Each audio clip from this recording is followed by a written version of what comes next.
Alright, children.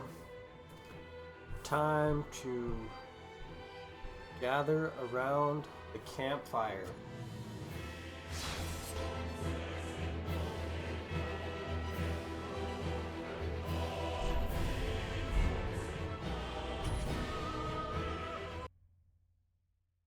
I got a little ditty to tell ya.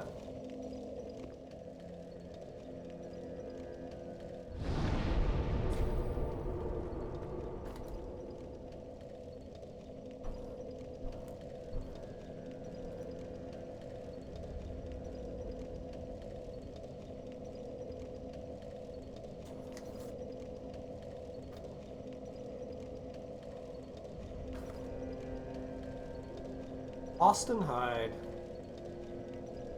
August 6th, 2020, Le Journal. Well, not much to report here to myself, just thinking that given the progress in this booklet, that it seemed fitting enough for a journal entry. I would like to break this entry down into 5 modes of qualitative-esque topics. 1. French fries. 2. Bags of Bones candy. 3. A freshly minted double moon. 4. Smiles from across the room. 5. Dancing flamingos. Now, as stated, each process is of course dubious in origin, which is why the inspector was so adamant about procedure, having now been handed the shameful token of the assailant at the scene of the crime twice and counting, a blue scarf wrapped up around the victim's neck. If I wasn't so badgered by the incompetency of my witless assistant, the only one who would be wearing a blue scarf would be the Duchess of York. I resent that, your watchfulness. Oh, do be quiet like a good shadow, Manfred. Now, if I had the awful habit of hoarding blue scarves for just such an occasion as murder, what would be my motive? Sir, you mean to reconcile the motive of the killer with just the object of his calling card? Yes, Manfred, seeming as this is the only link between the killings. And oh, please do keep up. What one could tell from such a thing. Sir, I love a good boasting, but it goes much better with a side dish of someone on trial. Hush, Manfred. Don't you see the shade of blue used to dye these scarves is the exact shade of blue found only on a quarter-head belling wallow, a bird so rare many a birdwatcher must choose either to pursue its finding to the end of their line at the expense of seeing all manner of bird more easily found. Sir, I find it troubling that such a connection could be made, for who else but you would possess enough know-how to be here and to know that? Exactly, Manfred. This isn't just any calling card of the nefarious. It is a calling card sent first class directly to me. Clear the books, my dear Manfred, for ink I fear shortly will be a waste of our time. Right, Governor. So, what would you like me to tell the Duchess of York about your demonstrata? The whole court was to be in attendance. Tell Her Majesty, tell them all, that the High Grace of Demonstrata has called me to court herself, and I do wish to be on my best behavior given the nature of her imperial guard. Right, sir.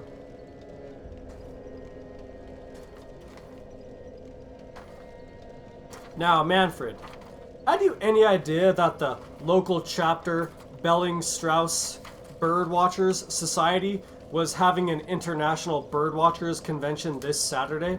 No, sir, I had not, and rightly am surprised that you do. Well, Manfred, if one is going to be as me, it rightly serves to see the world as a puzzle, and to know of each piece's whereabouts and doings that give me the precise skill in knowing where each one of them goes. Right, sir. So I take it that we will be going to this international birdwatching convention? Right you are, Manfred. Right you are. Tell me, do you have a suit that could sport this blue scarf as a kerchief? Why so, sir? For there shall be 2 well-to-do chaps sporting such kerchiefs at the convention. You don't mean, yes, Manfred, I do. But won't we be easily noticed by the killer?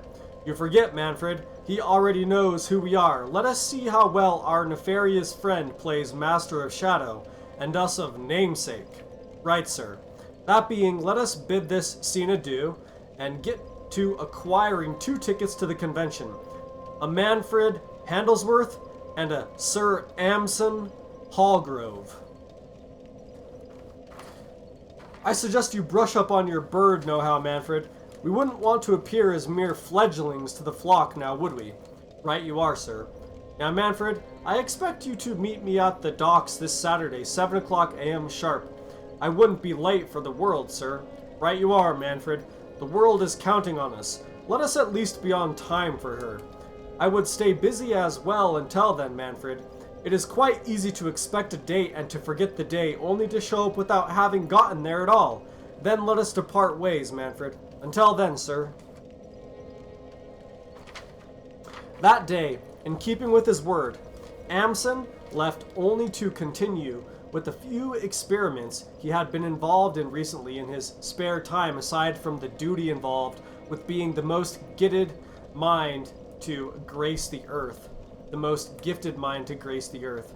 As such, a large portion of what he did was in no way for presentation to the general public, which made the satisfaction of discovery almost like a flavor he had been served at an ice cream parlor, only to find out that after his tasting, there was no way of having its flavor shared, for it was then out of stock.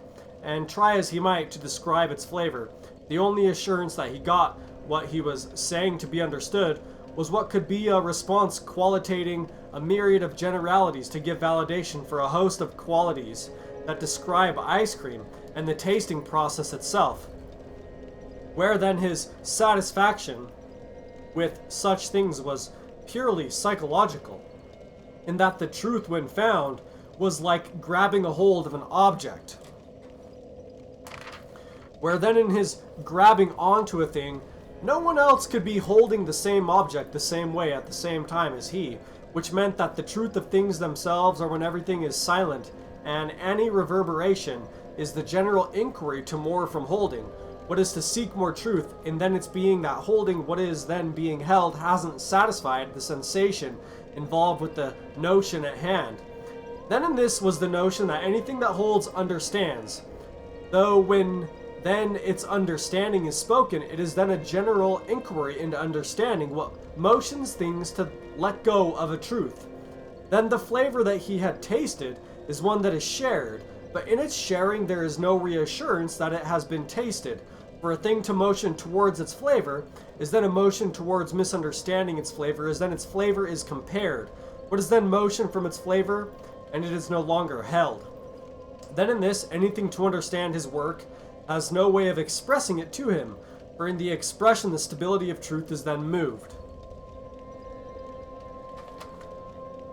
Then with this notion, the only shared experience is a faltering of experience, the slide down from it itself, what is then the reverberation of one's own loss of the experience as an experience. Where then with this in mind, his task was simple then in explaining a thing to its completion for any a thing. He simply had to reach the experience of holding, what was silence on the matter, and then in knowing the experience was not to be shared, was its solving, where then the experience of sharing was then the descent from experience to the next, where then like climbing he was careful to hold the experience, lest he be traveling back up to it rather than to the next, what was itself then him having misunderstood the experience. What is then not to have held it, for then it would have been silent. Now then the matter for him to know of things worth holding and not took precedence, for there were many things that, though even in their silence they are not still, what is itself to have held the notion of movement, of inquiry. Wherein seeking to hold these things is then one not holding oneself, for one themselves to be misunderstood. What is a misunderstanding of the notion of sharing? Where affirmation in sharing a thing itself isn't a truth and more than it being an affirmation of movement then being true. Where then if one is to truly move, one must then know how to share, and what then a notion represents as a figure you are beholding. For then in sharing correctly with, then you are sharing in the movement they represent.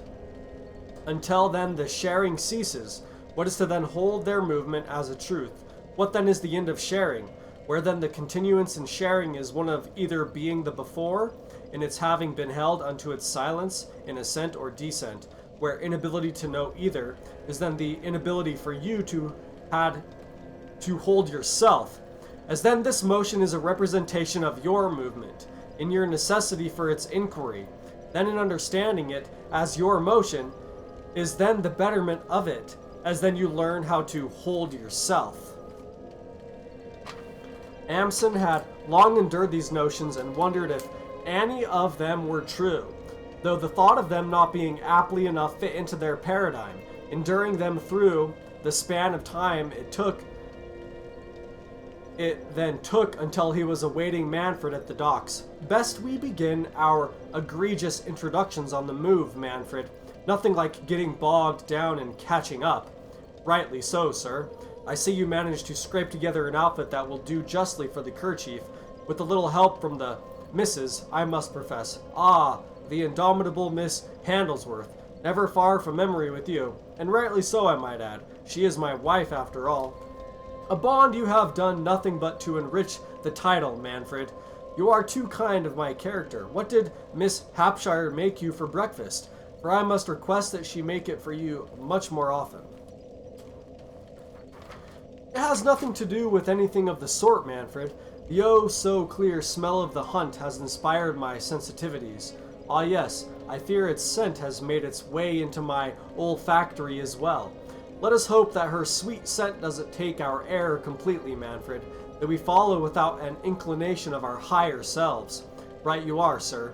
So, I did as much as I could in regards to stretching out my wings before we are to take flight, as it were, and it just so happens that this convention will be unlike any before it, and a complete bugger to top after it. Why so, sir? Well, it just so happens that my incomparable senses have found out why such a nasty character might be involved with something as flavorful and fashionable as an international birdwatchers convention. And that is, just then there was an interruption on the street, just next to them, an argument between some passengers in their coach. I told you to take the route around Cheshire, you good-for-nothing street sweeper. The opportunity to witness a makings hawk might present itself with the annual migration of its prey, the token-footed swallow. It was quite the interruption for everyone in the vicinity, for the rude gentleman had pressed the carriageman into redirecting his route mid-street, causing a whole lot of problems with the surrounding flow of traffic. It was no easy task to maneuver such a carriage into the opposing direction on Chelm Street. The man must think fairly highly of himself if he thinks it is within his right to demand such a thing from everyone. Manfred, do you have any idea who that ghastly voice belongs to? No, sir, I do not. They are quite well hidden in such a grand carriage as that from prying eyes. That ghastly voice happens to belong to the one and only Sir Valestad Nolans, the wealthiest spice trader the world has yet to know. It just so happens that his daughter has taken up bird watching, and it seems that given his amount of knowledge, the opportunity to spoil his daughter has caused him to know just how. So, sir, you believe that the killer has motive to attend such an event on the grounds of his attendance? I do, my dear Manfred. And unless I am mistaken, what by means Moses shall part the Red Sea for a second time, with no more reason than to find the perfect skipping stone to add to his collection, what he has in this hypothetical situation, for that is how much of a chance there is that I am ever to be mistaken. Duly noted, sir. You see, Manfred, I have taken the opportunity of our having the week before our meeting to reintroduce myself to the scenes of the crime an innumerable number of times in my mind, and I have found out there to be more of